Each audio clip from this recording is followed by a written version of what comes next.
This is the Summit Podcast, the AFSA Summit Podcast. Okay. And we're in the red pill, blue pill room. Okay. Do you know what that reference is? The Matrix? There you go. All right. Look I'm at a cyber us. guy. I can't be Look at us. We're in the Matrix. Look around. So, Sully, I just want to say thank you for coming. I invited you personally. That's right. You are a Summit guest of honor.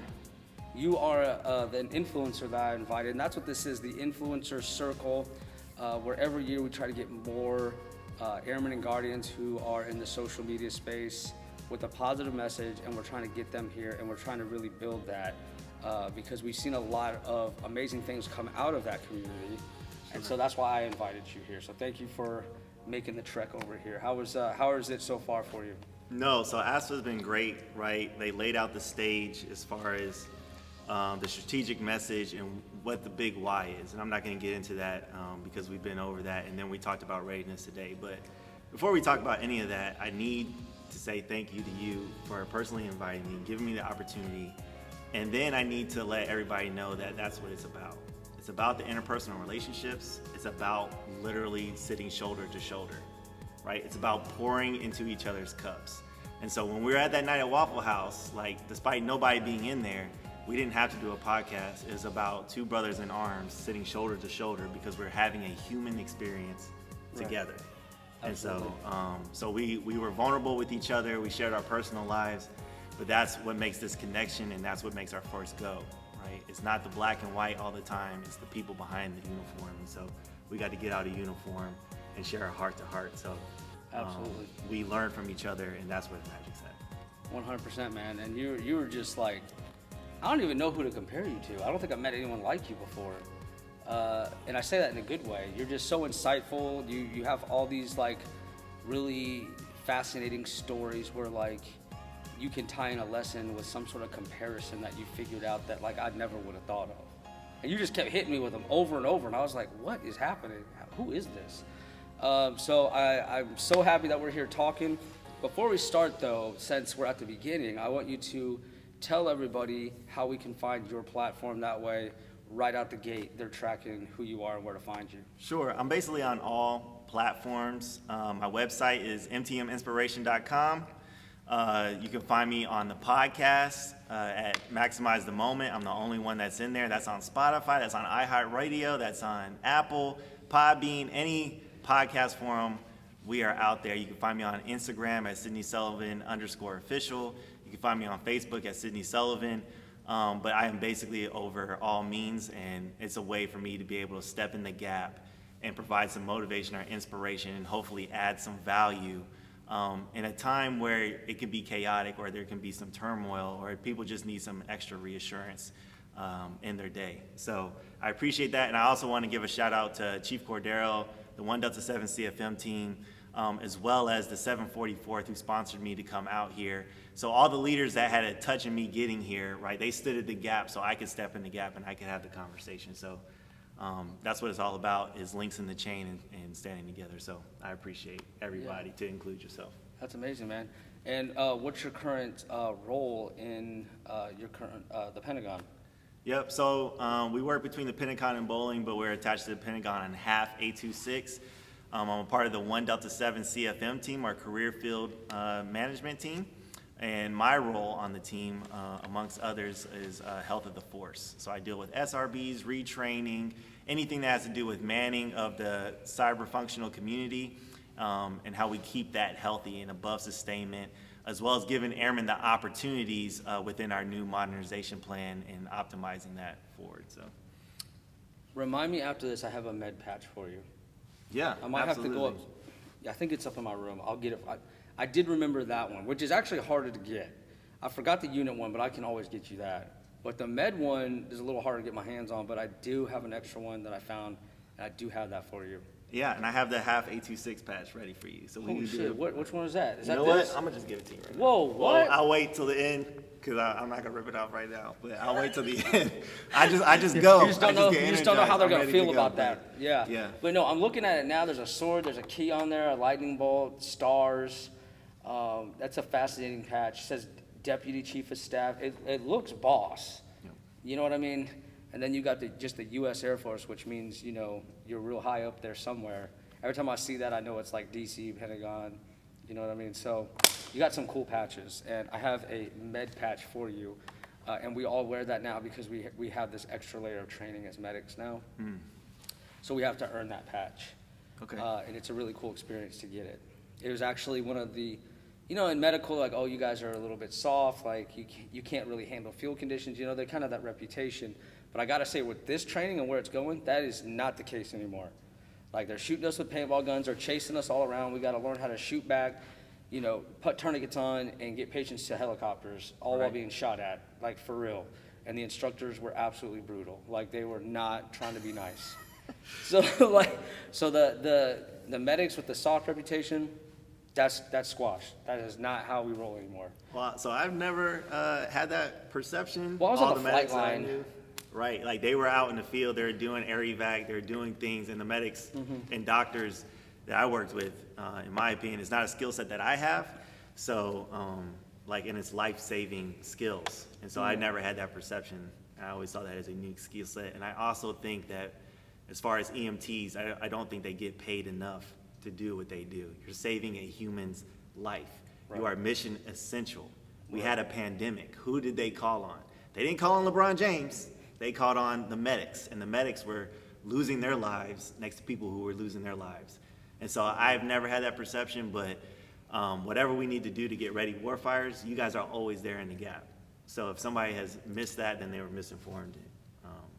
So I take great confidence in our medic community. So the reason I know a little bit about that perception is because I was, like I told you before, I was prior maintenance. Okay. And they, you know, from where I was sitting, we didn't know what they were doing. Sure. We just made an assumption, and then that was it. And that was reality. You just knew when you had to get your flu shot. In a hearing test. You knew, right. And now I give the hearing test, because I'm public health. What's up? Shout out to public health. Okay, so let's talk about our topic today. Can I borrow that for just a second? I'll give it back. No worries. All right, so we have two main topics that we're going to hit today, and they're pretty broad. So the first one is just back to basics, which I heard that a lot, like when I first joined, then I stopped hearing about it, and now I'm starting to hear about it again. Right? There was a time where like we would always hear back to basics. Sure. And then that just disappeared, and now it's back. So, you know, I'm interested to hear what you have to say about that. The second main topic is adversity. So we have two really broad topics, Sure. and I was hoping they do that. I don't know, they open the door to look in. Hello, ma'am. Hi. Usually they don't come in, so my bad. So yeah, let's hit that first topic, my man. What's your thoughts on just back to basics? No. What comes to mind? What's on your heart? So, AFSFA, right, like that is the theme of AFSFA. That is why we're here. And so, to wrap it around in my mind, right, there are different generations and there are different things that we need to do when we say set the standard based on the call that we have to answer. And so, there's this guy named St. Francis of Assisi. He was a pope and he was best known as a patron of ecology. So he took care of animals, he took care of the environment, but he said, first do what is necessary, then do what is possible, then do what is impossible. First do what is necessary, then do what is possible, and before we know it, we're doing the impossible. So before we can do what's possible, right, in the global competition that we're in, or more directly what's in the unit or wherever you're at and what you're trying to tackle in your personal life, you need to do what's necessary. We need to get back to basics, and we need to get back to whatever that standard is in the black and white, or what we've ironed out is meeting mission readiness and what that means for your sphere of influence and your sphere of readiness. So to use an analogy, right, we need to level the playing field. And so if you were to go out into the forest right now, if you were to go out there and you're walking along a trail and you come across the tallest tree in the forest, like the next logical question is, why is this tree the tallest tree? And so to answer that question, you have to look at a couple different factors. First of all, there was no beaver that came along when it was a sapling and just chewed on his bark. Correct. The next thing, when that seed was thrown on the ground, it had the fertile soil to develop deep root systems and allow its root to just grow out deep so that it could grow tall. No lumberjack came by and just chopped on the tree when it was an adolescent, and there was no bigger tree that put its branch over that covered its shade, right? And there are times that we are placed in environments and we're like, I can't grow here, right? Everybody's like, grow where it's most fertilized, and I agree with that. But like, we don't feel like that always in our environments. Sometimes we feel like our peers come along and they're like gnawing at our branch where they're that beaver. Or sometimes we run into the bee and the action orders or bureaucracy and somebody puts some shade over our light and we feel like we're impeached from growing forward. I feel like people can relate to that. So what we have to do is we have to set a foundation to grow tall trees. We have to set the environment so that they can have the ecosystem that allow them to grow tall. And then, so for right now, we have all these all-stars out here, right? Like you're an all-star, I'm out here, and sometimes it's just a victim of circumstance. We just happen to be at the right place at the right time. And just like that first tree, and they just happen to grow tall. But no, we gotta have an ecosystem of tall trees. We just can't have a tall tree here, a tall tree there, and a tall tree over there. No, we need to foster an ecosystem together, right back to that mission readiness and standards. We need to do what's necessary and level out the playing field so that we are the most dominant air superior forest on the planet. So we gotta have tall trees. We need the whole forest. We need the whole forest. Yeah, we can't have that, just that one. We can't have that one. Yeah, and I love that, like, the shade, that's, people put that shade over you, and then you kind of alluded to, like, moving, helping to create tall trees, like clearing that path for them, letting that sunlight hit them, letting them grow. There's so many different analogies you could, like, spin on that, you know what I mean? That's right. So I absolutely love that, and, it really restores my faith to be back here at the summit and meeting y'all. Yes. This is where you see a lot of those trees. That's right. You know what I mean? You get motivated just walking down the hallway. Right. It's like you just walked in. What's that place in California? The redwoods? Is that what they're called? Yeah, the redwood trees. Yep. Yeah. And there's actually out there, after some research, they're called like Hyperion trees, I believe is the terminology, and they've been around for like hundreds of years. Just tall trees, and I've been there. Have you been to the redwood? Mm-mm. They're just like phenomenal, just like touching the sky. That's basically AFSA right now. Like we just walked into that. We just walked into that. Right, and you feel that. And you feel that, and we need to find a way to like bring that back to our units. I mean, ultimately, that's the point, right? The point is, we do take that back, and we do find a way to make it better. Yeah. So I love your analogy with that, man. So the next step to that is, right, I talked about the ecosystem, like tall trees. So like we've met the standard, we did what's necessary, what is possible.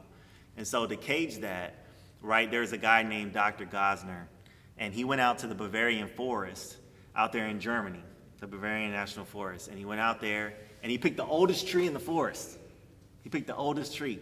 And what he did was he got permission. So I don't want all the ecologists, the people who care about like don't throw spears at me. He got the permission. This is his story, not mine. And he sprayed the tree with a bunch of chemicals. What? Yeah. He sprayed the tree with a bunch of chemicals. Okay. And what happened was that he actually not only killed the tree, but it killed 257 species. And then it killed about 2,000 and some odd like insects and different organisms that were on that tree. Wow. Right? And so the message there is that everyone is their own ecosystem. You have people that are attached to you. You have human beings that you are responsible for. Not only at work as a medic, right? You are a supervisor. There's people who you supervise in public health, and there's care feeding and stuff you take care of. 360 leadership, we take care of our leaders. You're here at ASPA, you're taking pictures on behalf of SimSAF. You're taking care of your family, right? You got kids. There's people that depend on you. You are an ecosystem. Damn, yeah, I never thought of it that way, but yeah, you're right. You're absolutely right. And then the next step beyond that is you have to realize you're an ecosystem among ecosystems. Okay. So, right, trees communicate, and this can be scientifically backed, right? They communicate through chemicals they spray in the air as well as through their root system. Mm-hmm. Their roots touch each other. Mm-hmm. And so when you go down, you affect the other ecosystems. You're not just affecting Sydney Sullivan, you're affecting everything that I'm attached to. There's a draw to me because we're brothers in arms, right? There's things that I depend on you for, or like I feed off of you with, right? You're an influence. There are people that are getting motivation from you just sitting here and providing this content. Dang, so you're an ecosystem among ecosystems. And we always have to be sensitive to that. So when we talk about leadership, we're talking about influencing someone's mindsets, someone's actions, and someone's behaviors. So we cage all that within our ecosystem, the people that we affect and we're directly responsible, right? All those organisms that are attached to us, but then ecosystems among ecosystems. Dang, man. You see what I'm talking about with him? You see what I'm talking about? He's talking about trees and just explaining so many things with just that simple analogy. Yeah. So you've definitely put a lot of heart and thought into this. Absolutely. And so I love hearing you just have me thinking in so many different ways, just the way you explain things. So continue. So we talk about the ecosystem, and then it's like, how do I foster that ecosystem, right? Because we're all rolling this momentum forward. We're trying to increase this flywheel and this momentum of what we're trying to perpetuate within the given purpose or the call to action when it comes to the armed forces. And so the takeaway is sharpen your axe. And so what do I mean by that? So there's two lumberjacks, and they're out there. They're chopping wood, they're going at it. And they're best friends, they're feeding off each other. They're talking to each other throughout the day. So one lumberjack goes to lunch. The other lumberjack, he's like, hey, I'm gonna beat you, I'm gonna cut more wood, so I'm gonna stay here through lunch, I'm gonna work all the way through it. So he works through lunch, he's chopping. They get to the end of the day, and the one who took lunch actually has more wood than the one who worked through lunch. And why is that? Why do you think that is? Because it's the classic just task saturation. He didn't take care of himself. Yes. He forgoed his own health to try to get ahead. At the end of the day, he burnt out. So he didn't burn out, but to your point, the other lumberjack, when he went to lunch, so the one that was chopping through lunch, he asked him, he said, hey man, like how did you get so much wood more than I did? And like you took an hour break. Like, I don't understand. He said, so while you were there hitting away, you were dulling your axe. When I went to lunch, I sharpened my axe. Oh, snap. I took the time to sharpen my axe. So while yours was dulling throughout the day, I was able to get more done because I sharpened my axe. Dang. And so, like, there's different ways that we sharpen our axe. We're here at ASFA. We're sharpening our axe. We're around all these tall trees, right? Like, we're around these chiefs. We're around these airmen that keep us young. We're around all of our peers. We're sharpening our axe. We're getting in tune with what the message and what the call to action is. Now, when it comes beyond the uniform, because I'm big beyond the uniform, right? Like, I am Sidney Sullivan at the end of the day, right? I have people. So there are ways that you need to fuel yourself so that your purpose can propel you, right? Whether that's reading, whether that's video gaming, whether that's fitness, right? Pick whatever way you do that and you find rest. However you disconnect, you need to do that. You need to sharpen your axe, which is going to make you effective and more efficient. Was there ever a time you did not sharpen your axe? Oh yeah, absolutely. So there was and I've paid detrimental costs to myself. So people see me and they're like, oh, Sully, you're all fit, you're all good. But there was a time that the younger Sully was trying to conquer mountains, trying to do it all, especially by myself. And I would end up putting myself in the hospital, right? Because I would train 3 times a day, right? For real? You put yourself in the hospital? Yeah, getting rhabdomyosis, Oh right? my I'm sure you're gosh. familiar with that. Or I would just work myself too much and I wouldn't be present, right? I couldn't focus because I was all over the place. Wow. And so I didn't sharpen my axe. I was too busy trying to chase success, and that wasn't well defined, and I was always chasing the next thing, and because I was always just moving, my feet was just always moving, I never took the time to rest and invest in myself the right ways so that I could be effective. And I never had the 3 I's. You gotta have the right intent, Okay. which leads to the right investment. So, right, you gotta have purpose, and when I say investment, you gotta look at your, if I look at your checkbook, and I look at, if I look at where you spend your money and where you spend your time, then I understand what you value. That's the right investment, Right. right? So, I remember when you told me that in the Waffle House, and I was like, dang, what does that look like from an outsider on my life? You know, you just had me thinking about that. And I mean, I feel like we're always working to make that better. that's right. You know what I mean? You have to. Yeah, because life is just always changing, you know, especially if you're in the military, different roles, different bases. That's right. And even with my family, my kids are, you know, 5 and 4. One's about to be 6 and 4. And, you know, they have different needs. Like, every year that, you know, they change. They want to go through milestones. Yeah, they go through these milestones, and then I'm having to change that approach now, you know. Before, I could just be around them, and you know, I could watch TV, and they're cool with that. But now they like they want my focus. They want my actual undivided attention. Yes. So I'm having to constantly tweak that approach, so that I have, you know, I'm having fulfillment in all the areas of my life, and not neglecting the things at the end of the day that I care about the most. And I think when I know I'm on the wrong path is when I'm at home, I'm worrying about work. And then when I'm at work, I feel guilty and I'm worrying about my family. Right. If I'm ever in that cycle, I know I'm on the wrong path. That's my red flag to myself. Sure. Right. Yeah. I have kids. I have 3 kids myself. So being present is always a constant challenge because we get so succumbed. Because we're people who care and passionate about what we do in our vocation, it's so easy to go down that slippery slope. So if I don't ruthlessly prioritize my checkbook and my calendar, then I'm not making the right investments at the right time. So intent, purpose, checkbook and calendar, your investment, and then the impact. That all leads me to the impact. Because if I'm doing all those things right, I can be effective and efficient at the right times, at the right places. Absolutely, man. I love it. Yeah. Absolutely. What else we got?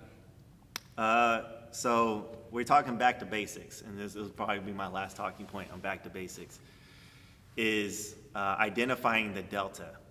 What's missing in this time when we talk about back to basics? How do we go from leveling out to being the most dominant in the global power competition? What's the delta? And there's a lot of answers to that. And what I use is what I talked to ALS about. And there's this guy named Iji, and he was from Japan. He is 1955. Okay. So this is right after World War II. I think I know where you're going with this, yeah, but keep going. Yeah, he's from Japan, and he brings this crew to America. He's excited to go to America because he's going to go to like 30 like car places. He's going to watch the assembly line was just built. Okay. Yeah, so okay, he shows up. He shows up, man. Iji shows up with his crew, and he's all excited. He's like, America's the best. Yep. And you got to remember, America at this time was there was a lot of racial tension. So there's a lot of courage on his part to step out of Japan, who was on the losing end of the war, come over here and kind of admire the processes that America. So he goes by and he's looking at the assembly lines and he's waiting to be wowed, and he's like, hold up, like that's off, like that's not right. We could do better here, whatever. And so he takes that back to Japan, and 50 years later, right, Toyota is worth, I don't know, fit somewhere like $50 billion or something crazy like that. And they're killing it to this day. And they're killing it to this day. Yeah. And the term that they used was Kaizen. It's a mentality of always getting better, of constant process improvement, not just for its sake, but like I'm always excelling. I'm always looking to be better. And it's an industry term, but it's so powerful, right? Because like, what is that delta for us? What does it mean to be constantly better? And how do we measure those things? You know, have you ever lived in Japan? Yes, I was there in Masao for 2 years. That's right, you were in Masao, and I was at Kadena. But so, yeah, the Japanese culture and mindset is just fascinating. It really is fascinating. And you know, back when I was at Kadena, I was a Halo 3 pro gamer. This is taking it way back, right? Yeah, you definitely took it back with the Halo. Yeah, Halo 3, I was a pro gamer. At one point, I was like 19th worldwide. And I was on a team we held the record for the longest win streak, which was like in the 800 something. We were just absolutely How are you crushing. not sponsored right now? Well, at that time, that wasn't really a thing. Like, you had to be like, I think out of all the teams in the world, maybe like 5 were sponsored. You know what I mean? And I definitely wasn't a top 5 team. Like, that was next level, even for my standards. But anyways, we played against the best Japanese team, right? And that was super rare because they don't like Xbox. They like PlayStation and Nintendo. They don't really like Xbox. So I was very curious on this tournament, right? Like, playing these apparently Japanese pros, and there's only like a few teams of them in the whole country. I mean, it's super rare.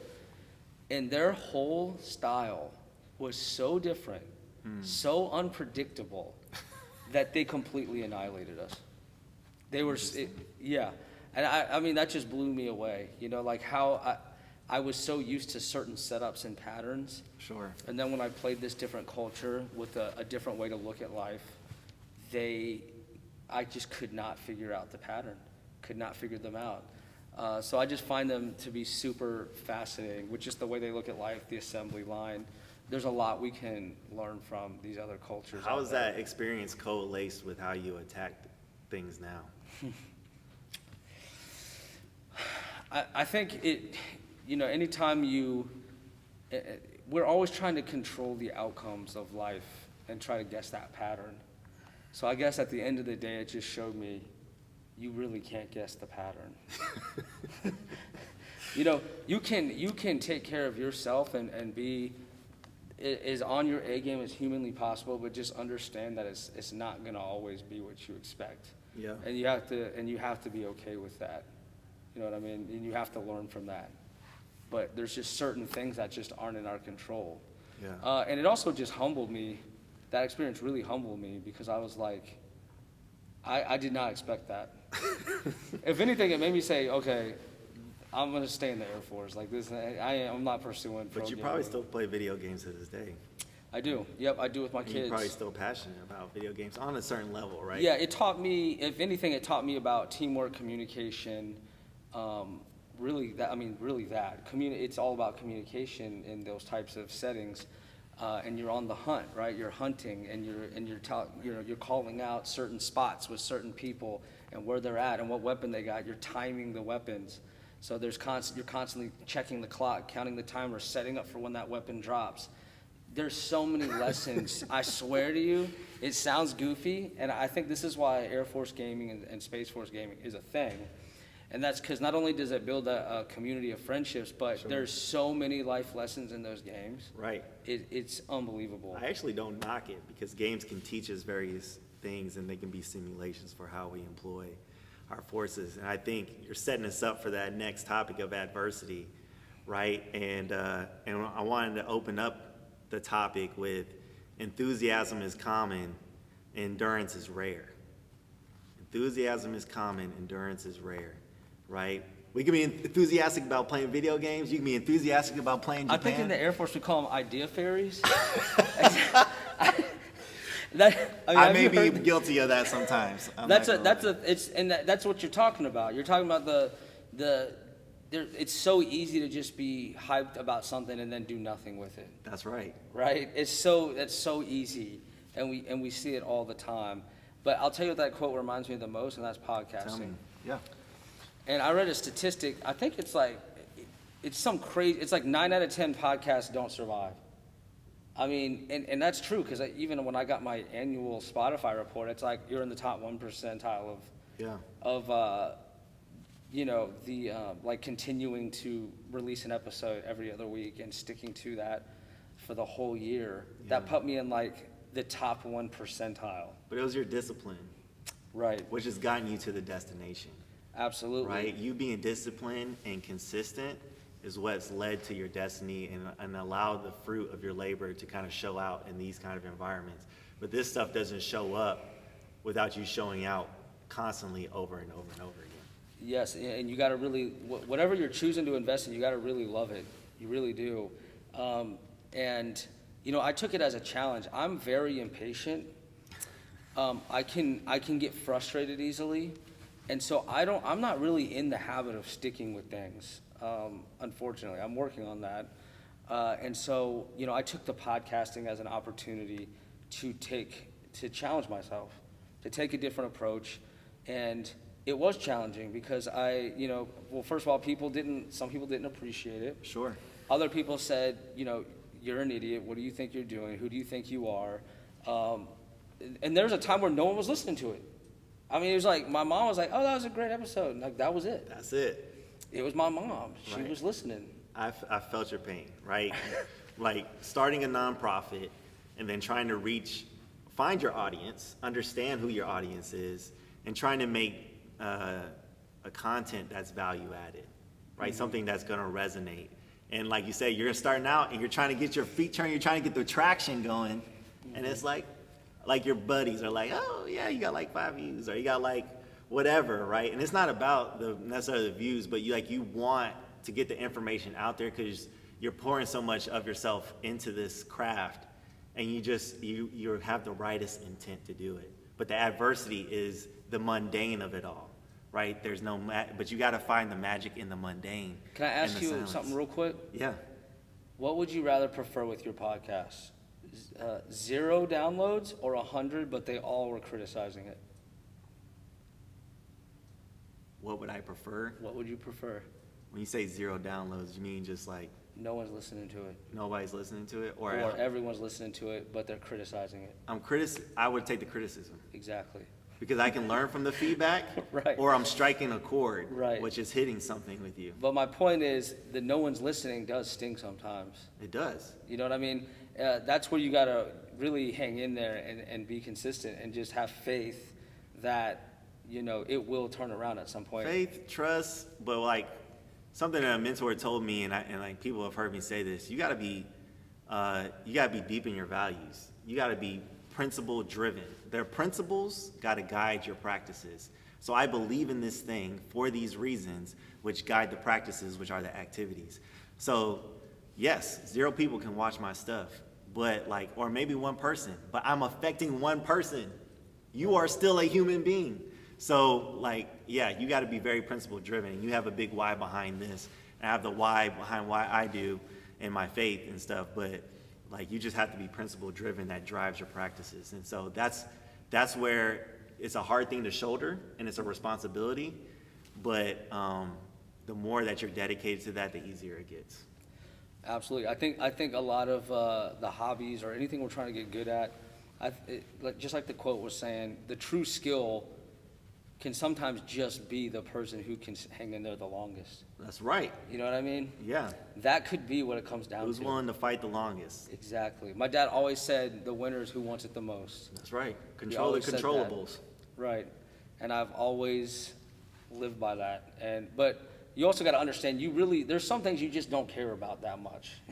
You know what I mean? Sure. And we're all competitive, but sometimes you just got to understand that that's not you. That's the time to let it go. That's not you. We Other gotta people are focus. going to shine in that area, and that's just not you. That's and right. you got to be okay with that. Yeah, that takes self-awareness, and self-awareness is what I call curative. And I don't know if we talked about it, but curation, in terms of putting things in order, and curation in terms of healing. So when I'm curative, when I'm self-aware, right, then I understand who I am, why I'm doing the things I can. And so when something has to leave my life, it's not a heartbreaker because I know who I am and why I'm here, right? And then that can also, that can put my time in order, that can put my household in order, that can put the reason why I do things in order, but it also can cure the pain points of in terms of emotional, and I don't need to hang on to this thing. Right? I don't need to invest myself in this thing anymore. And that can be an emotional release. So we talk about adversity a little bit, and some people know that I spent some years in the Air Force, not for the Air Force team, but I spent some years boxing. And when we go through adverse times, one thing I like to use is bite down. So boxers go into the dental office and you get your mouthpiece fixed and stuff like that, so that you can have something when you go in the ring that, oh, my teeth don't get knocked out. So just like Mike Tyson says, everybody has a plan until you get punched in the face. And life's gonna punch us in the face. There's gonna be some things operationally that punch you in the face. You're gonna be a supervisor, and there's gonna be some personnel issues that punch you in the face.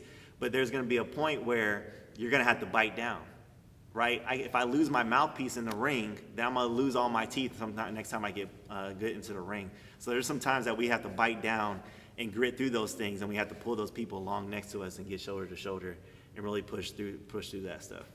Absolutely. And that, I kind of had that type of moment, not too long ago with a lot of stuff we brought up at the Waffle House. That's right. And that quote is so spot. Man, Mike Tyson killed it with that quote. My God. Because, it could be literally and figuratively. But I when I went through that situation, I just wasn't. I thought I could take any punch and it wouldn't faze me. I got to that point after all the success I had at my past assignment. Yeah. but I faced an opponent who basically was Mike Tyson. And so I'm thinking I can take any punch without the bite down, and that just wasn't true. So it kind of was also a reality check for me. It was super painful to go through. It was very difficult, and I did lose a lot of faith. And you asked me earlier, you know, what would I change, or how would I view it differently, or what do I regret, or something along those lines. And I really was disappointed that I straight up lost all my faith.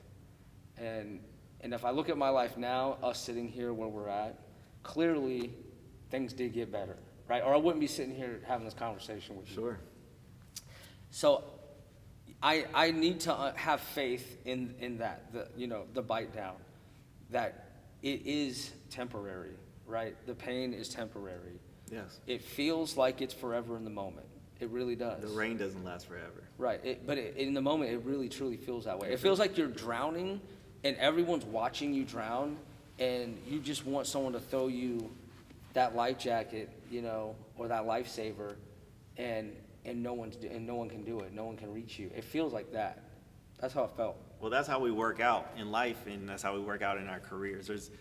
I like to say there's power in the reps, right? If you go into the gym, when I'm lifting weights, the only reason why I gain muscle is because I tear muscle. You actually tear your muscles when you're out there lifting, right? And so something that I keep in my pocket, and I don't think me and you have talked about this yet. Man, how many goodies you got in there, bro? Look, my you team, always got goodies in the pockets. My team loves it, and they hate it at the same time because I'm like walking around jingling around the Pentagon and stuff. You got so many goodies in there. All right, what's this? You're right, I haven't seen this. So I call it embracing the dimple. Okay. Right? And so you see that a golf ball has all these dimples. Do you know how a golf ball got its dimples? Do you know why or how? It just had to do with the way it flies through the air or something? A little bit, right? Okay. So when golf originally started, golf balls were actually smooth. Oh, okay. Right. And so golf, started maturing, and people would hit the balls and they would crack the balls. But what they found was the ones that had dimples and cracks in them actually went further. Oh, snap. That's kind of counterintuitive to what you would assume. That's right. Yeah. And so dimples, this high has probably 300 to 500 dimples on it, and it affects the trajectory, the spin, right, the takeoff, all these different things because of the depth and the amount of dimples on the ball. Now, why did I say that? Is because for everything that you just said, we go through these tough times in our careers and we feel like they're the setbacks, and they may be in a certain lens, but they're really preparing us for that next level that we're maturing to. The rain, we're either going into a storm or coming out of a storm, right? We're always in these seasons, in and out. We're not in these cycles, we're in seasons that we always trickle in and out. And the way we mature is just like this golf ball that's going through sand traps, that's going into those ponds, that's going through the rough, that's going through the nice times on the green, right? The hole in one. That's right. We have to embrace the dimples because that's what's going to make us better. That's what's giving us the armor as we're sitting here, two senior NCOs, sitting here having a shoulder-to-shoulder conversation because we have been through some things in our career. So we need to, we need to embrace the dimples. We need to embrace the adversity that comes in our lives because it's preparing us for the next stages. And it allows us to go even farther. And it allows us to go farther. That's awesome. And man, that is so fascinating because if I'm looking at these dimples, and it's almost like you've taken pieces out of it, and you would assume that would hurt the structure, that it would make it weaker. That's right. But it in fact makes it stronger. It makes it stronger. That's and it makes wild. it go farther. And it makes it go farther. And that's how we go farther. We embrace those dimples. You keep that. Wait, what? Yeah. So that's this is like a White House ball or something. What is this? Yeah, it is. Are you for real? Well, no, it's not from the White House. It's from the presidential. It's from Andrews Golf Course, and they have the presidential symbol, right? Because they do the presidential mission out of there. Yeah. And so I always carry that around. But since we're here talking about that, right? That could be a reflection for you when you're looking at that. So Yeah. it's easy. You know what it reminds me of? Being a kid on Andrews. That's right. We talked about it. Yeah. I lived on Ashwood Circle, and across the street was the golf course. And so oftentimes the balls would fly. That's amazing. Yeah, the balls would fly, and I would collect them. Just because as a kid I thought. Look at that. Yeah, so this came from the same place that I used to collect these as a child. That's kind of wild. That's awesome. It is. It found its way back into my life. somehow. So another thing I like to talk about is we have my buddy Henson. He's here in the room, and he's a big surfer. And so when we talk about adversity, I talk about kissing the wave.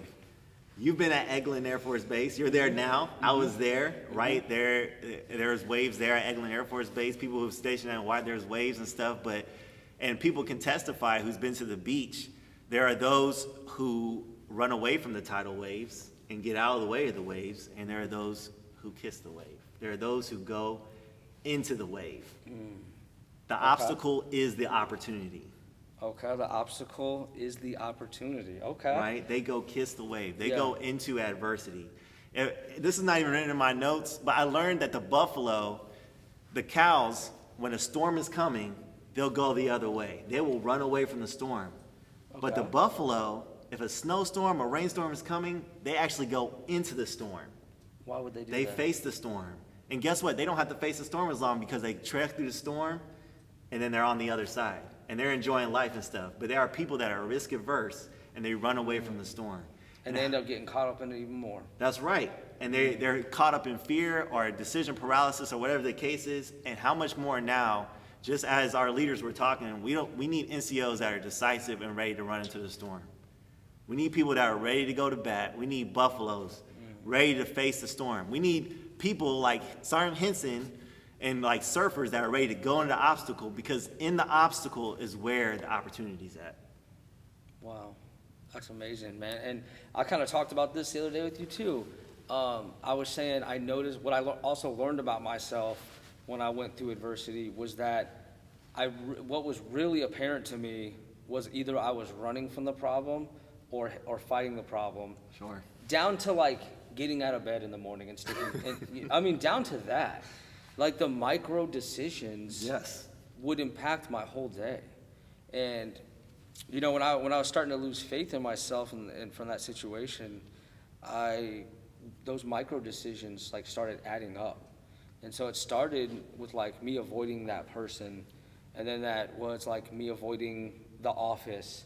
And then that was avoiding just talking to people. Sure. And then and it trickled down to I don't want to get out of bed. It got down to that point. I don't even want to get out of bed. Like, can I say I'm sick today? Sure. I can't do this. And when I look back at that situation, I didn't just one day say I don't want to get out of bed. It was all those little decisions that just started adding up over time.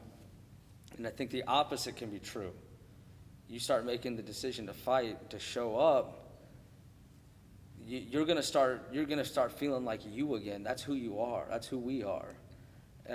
It's not the retreat. It's not the running away. That's not natural for us. Right. What's natural and who we are and how we find who we are is going through that storm, being that buffalo soldier. Man, so this is not in the script again, but me and Josh talked about this, and people are in here looking at me because they know what time it is. I keep this in my pocket. I gave one to Josh, and this is exactly what you're talking about, those micro decisions, right? And for those who have not heard this story, I'm going to tell it right now. So I used to travel around with my boss all over the South America and Central America and the Caribbean, and a lot of the Latin American countries, they would play dominoes. And he shared a very interesting story with me, and I've carried it on so I could pour into other people's cups. And so this is a domino, and it's 2 inches in size. But the fascinating thing about a domino is that it can exponentially move something that's 1.5 times its size. I can see the smile on your face. You're ready. You're ready. Yeah. It can move something that's 1.5 times its size. So a 2-inch domino can move a 3-inch domino, can move in a 4.5-inch domino, and so on and so forth. By the time we get to the 22nd iteration, you can actually knock over the Washington Monument. That's so wild to me. It's still hard to even wrap my head around that. By the time you get to the 23rd iteration, you can actually knock over the Eiffel Tower. And by the time you get to the 28th iteration, you can knock over the biggest building in the world, which is the Burj Khalifa. That is wild. The Burj Khalifa is so tall, you can actually watch the sunset from the bottom and then take an elevator to the top and watch the sunset again. And why are we talking about this? Sully, why are you talking about dominoes and buildings and Burj Khalifas And like, why are you talking about these things? We all have the pie in the sky goal. We have things that we want to accomplish in global competition, but it all starts with a 2-inch decision. It starts with those micro decisions to get out of bed, to start your day before you start your day. It starts with me talking to my daughter every day. It starts with how I engage with my wife. It starts with how I engage with airmen, how I engage with leaders, how I engage with my readiness on a daily basis. It starts with these 2-inch decisions that have exponential impacts in our lives. And it takes no more than my pinky to knock over this domino. We make tens of thousands of micro decisions on a daily basis. We make tens of thousands of these 2-inch decisions. What is your 2-inch decision? I mean, you can, and if you're going in the right direction, you can accomplish anything with that Anything. logic. You know what I mean? Never It would just underestimate. keep compounding. That's right. And it would just keep going. That's right. It would not stop. 100%. Yeah. 100%. Damn. Blowing my mind again. I already heard the story, but it's still blowing my mind again. How is this happening? And I still have that down. It's at my desk. So everywhere I go, and Sergeant White knows this, I carry it in my pocket everywhere I go, and it's a reminder when it's jingling in my pocket. When I give these dominoes out, it's just a reminder. And so when we're talking about micro decisions, right? And one thing is attitude determines altitude. Everybody's heard that. But one thing that I've been saying as of late, this is perfect because you are a medic. We just came out of a global pandemic. Right? And a pandemic is where something is contagious, something that spreads from an object to object to object. But I've put a different spin on that. Like everywhere I go, I'm striving to be contagious. And what does that mean? I'm looking at energy, I'm looking at enthusiasm, and I'm looking at effort. I'm looking at energy, the vitality of which I express myself. I'm looking at enthusiasm, my attitude, right? I might not be having the best day all the time, but my attitude and how I approach things, and then my effort, the way that I go about attempting every single task that's in front of me. It could be a family task, it could be a personal task, it could be a military task, like the effort that I put into those things. So when I have enthusiasm, energy, and effort, those things can be contagious. We are walking through ASFA. How many times do we see these things around here? We see people putting in energy from the protocol team. We see you coming over here being an influencer, SimStats coming up and talking, right? Energy, enthusiasm, effort. And that is like trickle down all throughout here. And that becomes contagious, right? It just feeds us throughout the day. It does. We get exhausted, but we feed off one another. And so we need to take these back to our units, and we need to be contagious. Man, it's so weird how like that, there's so much of it that's just psychological. Yeah. Like, I might feel exhausted and I might need to like sit down for a minute, but then I could talk to Sully, and just by hearing those words, I feel awake again. And I feel like I can go about my day again. Nothing changed. I literally just heard you talk. How freaking weird is that? That's weird, man. But it's true. It's true. Like, I'm working harder than I ever have before on this thing. But I'm still here. I'm still going. I can keep doing it. I can keep doing it. Because of, talks like this and the people that I've been meeting, I'm suddenly able to do it again. I can get back up and I can do it the next day and the next day and the next day. That's right. And every day feels like the hardest day I've ever put in for work, and yet the next day I can do it all over again. That's right. And it's because of these conversations and people like you. So much of it is really, psychological, more than we realize. I mean, even David Goggins, he talks about like when you hit that wall, like you still Callous have your mind. like. I'm not going to go into all that, but the one thing I like about what he said is basically when you hit that wall and you think you're done, you still have plenty in the tank. Sure. You think you're done, but you're not done. You're not done. You're nowhere near it. We're nowhere near it. Yeah, it's psychological. Yeah. So I try to keep that. You just got to keep that momentum, man, and that outlook, that attitude, That's right. that fight. Be contagious. Be contagious. Yeah. Let it ripple out. We got to put hope to action. I get hopeful when I see leaders exemplifying the things that I want to chase after. We don't need the lip service. We need ready warfighters. We need ready people. We need human intelligence, emotional intelligence. We need these things, and put hope to action and model those things. I don't want to end right now. I want a bonus round. Let's take a guest, someone from the audience. We're taking someone from the audience, y'all. Absolutely. Should I just sit here? Yeah, sit there. Okay. I'll move. Yeah.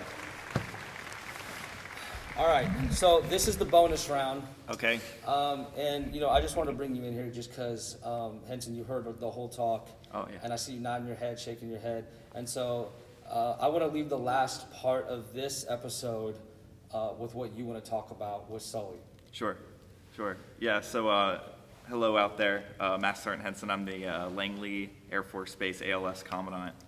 And yeah, you know, I met Sully at a time in my life, and the Waffle House story that you talk about with him, you know, resonates with me because I met him at a time in my life when I was struggling, and he kind of came into the organization, and I was at that joint task force with him, and I felt like I was alone on an island. You know, they talk about alone and unafraid and all these things, right? And I felt that I didn't have a peer with me, you know. And then Sully came in, and yeah, you know, the way that he can influence someone, and the way that you speak, and the energy that you bring when you think you don't have something left, you can just have a conversation with him, and you can have and it can be anybody, right? That can bring that to you, and they can get you through a lot. And you know, for example, I hated running my entire life. I hated it most of my military career.